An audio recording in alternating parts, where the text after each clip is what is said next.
Well, I had some fun yesterday. I burned up all my test wood scrap stuff, and I had this old 211 that I threw in here, and this is all that's left.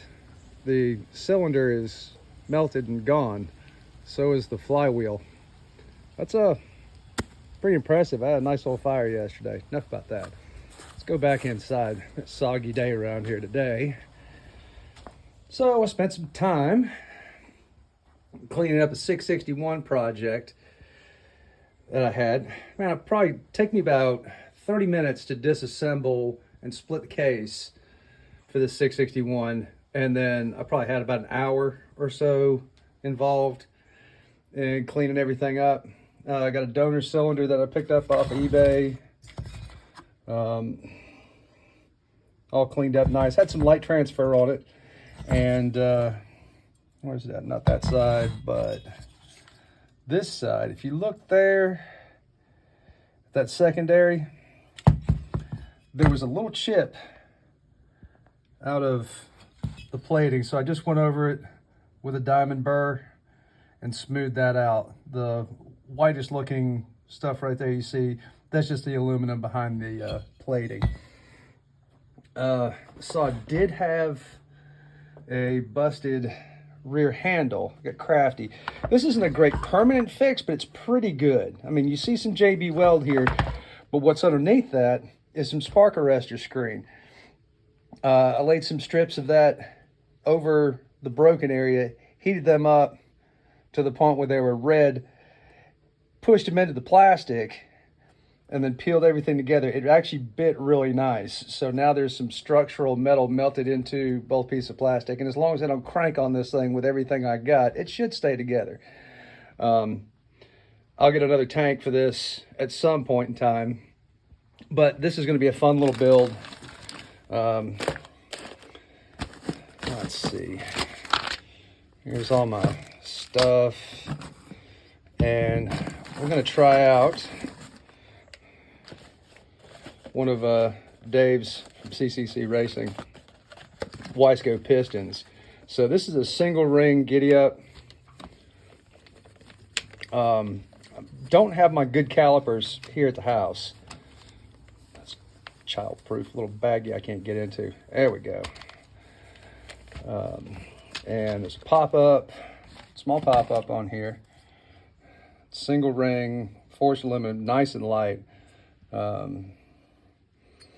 And I believe this has much wider skirts, even though it's a full circle, almost a full circle piston. I think that leaves a lot of room because typically on a 661, the piston on the flywheel side of the motor is clocked about right there. That piston ring pin, I mean, when you port these, you really can't go any wider. They've gotten everything they can out of it. You're too easy to hang a ring. I've seen it happen, not to me personally, but to a friend of mine. And he just barely kissed this side of the exhaust port, and it absolutely trashed the piston, the cylinder. I mean, it was bad. So anyway, with this setup, I think we'll actually be able to do some more aggressive porting. We're going to put it back together stock and just do the Wiseco piston, leave the muffler, and then kind of do some progressive mods on this. We might do, this may be our new vehicle for some oil tests. So stick around. I'm going to get a few things put together. Ooh, if you split cases and put things back together, this 661, ask me how I know this. There aren't, let's go in a little closer. So the closest bolt holes, so the gasket comes down here and then seals up the oil tank right here. That's the closest bolt you have to this. So the tab of gasket, you have to glue down right here. I've actually had a guy, just by some freak happening, grab the gasket out of here and it ripped it out of place, and then the oil tank started leaking. And the only way to fix that was to tear the entire saw down, split the case, put a new case gasket in it, and then go back from there. So make sure this tail of case gasket gets glued in place very, very good. You don't want to have to do that for a $5 part. A lot of work. Alrighty, 2 hours later and everything's together. It seemed a little arduous at times. Recoil side looks pretty good. Plastic ain't perfect. I did have to get a new clutch cover for it. This did not have one. Missed a few screws. I did replace the handlebar hose on this. This one, not so rubbery anymore, and there was a fair amount of scuffed stuff on there. This one is more difficult. If you've ever done the handlebar hose replacement, basically you hook up one end of the hose to your air compressor, put about 30 pounds of air, 40 pounds of air in it, and it actually swells the rubber. You got to feed it on part of the way, add some air, and then lube up the handlebar and work it on there. You know, just it's a wrestling match. But this one's especially hard because there's a lot of holes in this end of it, or the other end. Traditional handlebars are pinched at the very end, so they'll only leak just a little bit of air. So trying to make this an airtight fit. It took me like 30 minutes to put the handlebar hose on. Then another funny story from the build. I went to go shut it off after I ran the recalibration on it. It's got the latest version. It's version 3 M-tronic. So I did a recalibration on it, got everything squared away. I forgot to hook up one half of the ground for the kill switch. One of them's here on the shaft and the other one is plugged in back behind here. I plugged that in. So I'm out there, and this isn't a saw you can just choke. It's meant to run on choke. So I'm outside feverishly trying to take those two bolts out without them getting sucked in so I can shut the saw down.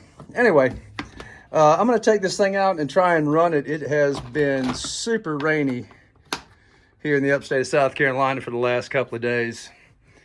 And let's see how this piston does. Everything on it as of right now is completely stock. Stock muffler. The screen was taken out of it, so I guess that would be the only modification. No timing advance, no port work, no nothing. All right, let's head out to the wood.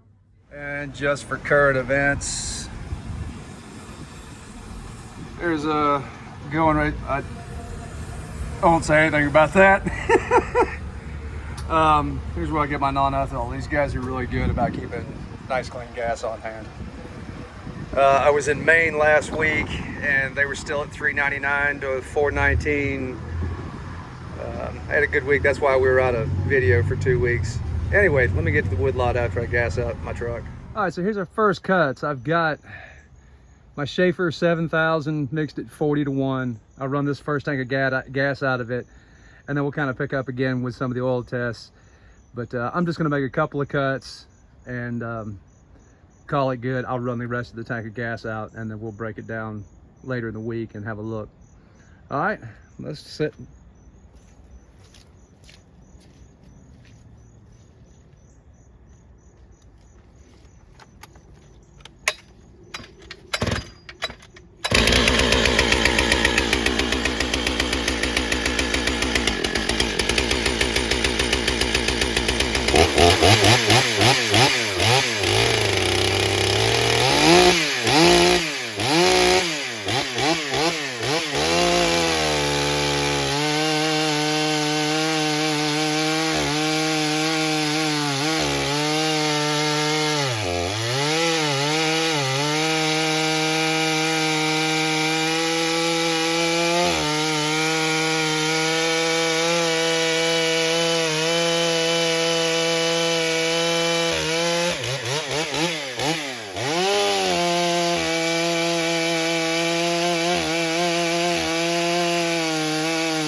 right, first impressions.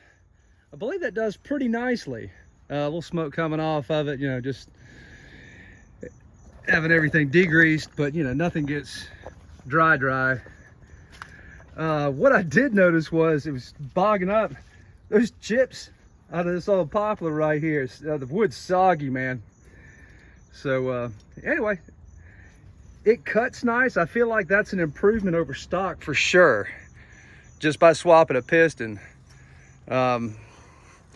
You could kind of hear it four-stroking a little bit on that first cut, and then it started to clean up in the second cut for sure, and really was doing nice. That's a 32-inch bar, so I mean, you know, we're not loaded up all the way, but pretty close.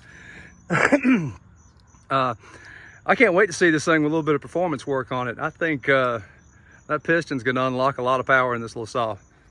So anyway, if you're here at the end, I sure do appreciate it. And if you have found this to be marginally entertaining, throw me a like. Don't forget to subscribe. Thanks again, y'all. Hope you had a good Labor Day weekend.